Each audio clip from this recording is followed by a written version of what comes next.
Le problème, c'est toi, non le sorcier. Apprends à être responsable de tes actes. Arrête d'accuser les autres. Arrête d'accuser les sorciers. Tu es le premier responsable de tes échecs. Comment je peux comprendre que tu vas dans une église et on te dit par révélation que ton père et ta mère sont des sorciers et tu commences à les haïr? Pourtant, la Bible dit que nous devons honorer nos pères et mères. La Bible n'a pas dit d'honorer ton père et ta mère quand ils sont bons. Tu échoues parce que tu n'as pas appris à honorer ton père et ta mère. Écoute, tu peux être en paix avec ton pasteur de l'église. Tu peux être en accord avec ton pasteur de l'église. Mais si tu n'es pas en accord avec ton père et ta mère, toutes les prières que ton pasteur fera sur toi seront sans effet. Même si on t'impose les mains 10 000 fois, tu seras toujours au même niveau.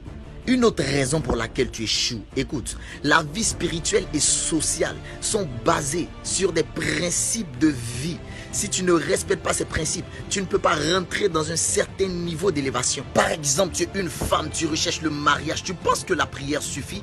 La prière ne suffit pas. Il faut d'abord soigner ton caractère. Parce que si ton caractère n'est pas soigné, aucun homme ne viendra te demander un mariage. Vous allez rester dans les églises en train de prier, de parler en langue ribobo, ribaba. Ne t'attends pas à ce que l'homme vienne te demander un mariage alors que tu es violente, alors que tu es impoli, alors que tu es colérique. Non, n'attends rien de tout ça. Et même depuis que tu es devenue chrétienne, tu ne t'entretiens même plus. Est-ce que être chrétienne, c'est se négliger?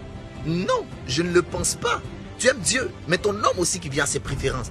Tu veux prier pour être riche?